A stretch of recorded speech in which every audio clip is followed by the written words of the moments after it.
All right, today we are jumping right into the deep end, into the thrilling, long-awaited conclusion to Frank Herbert's original Dune saga, Hunters of Dune. And believe me, this is the story of humanity's last, most desperate flight for survival. So picture this. The story opens on a note of just absolute crushing isolation. You're adrift in this endless black void, so far from any star you'd recognize that home isn't even a memory anymore. And out there, in all that emptiness, a chase is on. A tiny group of fugitives is running for their lives from an enemy they can't even see, but they can feel that net closing in from every single direction. So, who exactly are these fugitives, and what are they running in? Let's meet the crew at the very heart of this escape and the incredible ship that's somehow keeping them alive. Their one and only safe haven is the no-ship Ithaca. Now, what makes this thing so special? Well, it can move through the galaxy while being completely invisible, not just to radar, but to any kind of future-seeing, any kind of tracking. It's a ghost, the last place in the universe you can actually hide.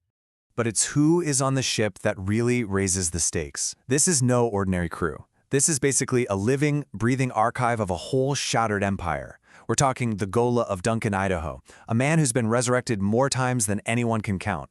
A young clone of the one and only Paul Atreides. Shiana, a Bene Gesserit who can literally talk to giant sandworms. Skyttle, the very last of the Tleilaxu masters. Oh, and the last sandworms from Dune themselves, the only source of spice left. They are carrying the last remnants of everything that mattered. Okay, so who's doing the hunting? This isn't some new threat that just popped up. No, this is the oldest, most terrifying enemy humanity has ever faced, and they're back to finish a war they started thousands of years ago. And the threat is coming from two sides. First, you've got the thinking machines, an ancient AI from way back, led by this supreme intelligence called Omnius. Their goal? Absolute, cold, logical control over everything. Then you've got a whole new breed of face dancers, shapeshifters who've evolved way beyond their creators. They are perfect mimics, and they want total domination through lies and infiltration. Two ancient nightmares now working together. It's terrifying. And of course, they've picked the absolute perfect moment to make their move. The old powers that used to keep the galaxy in one piece, the Bene Gesserit, the Spacing Guild, they've all crumbled. That's left a massive power vacuum, and these ancient predators are just rushing in to fill it. But you know, this whole desperate chase is more than just an amazing plot. It's really a test, pushing the very definition of what it means to be human. And buried inside this story are some incredibly powerful lessons for survival. The book really boils this whole struggle down into a few key takeaways about the human condition. So let's unpack a few of the biggest ones. The first lesson is all about this idea that the past is never ever truly gone. Our history, our genetics, everything our ancestors went through, it's all encoded right inside us, shaping who we are in ways we don't even see. And this idea becomes very real with the concept of the Gola. A Gola is basically a clone, brought back to life from the cells of someone who died. And if you can find the right trigger, they can unlock every single memory from their past lives. It makes characters like Duncan, Idaho a living, breathing embodiment of all that history and all that trauma. Now, this next point might sound like it totally contradicts the last one, but stick with me because it's a really important twist. Yes, your genes and your memories are powerful, but they are not your destiny. The choices you make are what really forge who you are. And there's no better example of this than the secret conflict brewing on board the ship between two Golas, one of Paul Atreides and one of his mortal enemy, Baron Harkonnen. You've got the genetic blueprints for heroism and pure evil right there. But here's the thing. They're both being manipulated.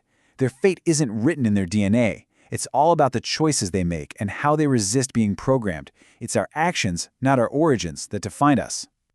Which brings us to our final lesson. How do you survive an enemy that can predict every single thing you're going to do? Well, you have to do the one thing it can't possibly understand.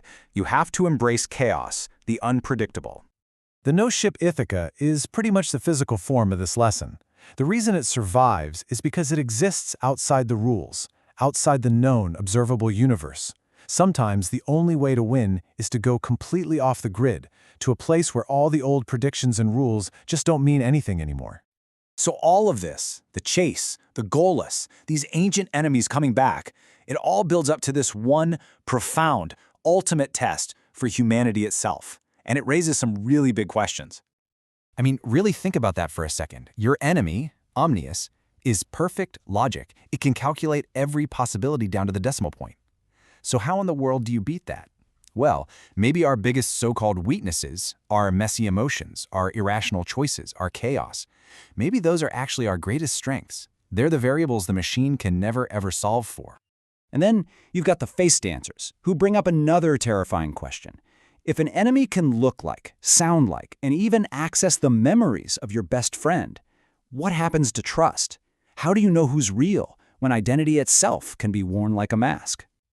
So after facing down literal existential threats, where does that leave our heroes? What's the bottom line here? What's the crucial takeaway from all of this? It leaves them still out there, hiding in the unknown. The crew of the Ithaca is this tiny flicker of life, carrying the seeds of a new beginning. By embracing the unpredictable, they stay free. Their invisibility is their greatest weapon. And as long as they are out there, free and undetected, hope for all of humanity survives with them.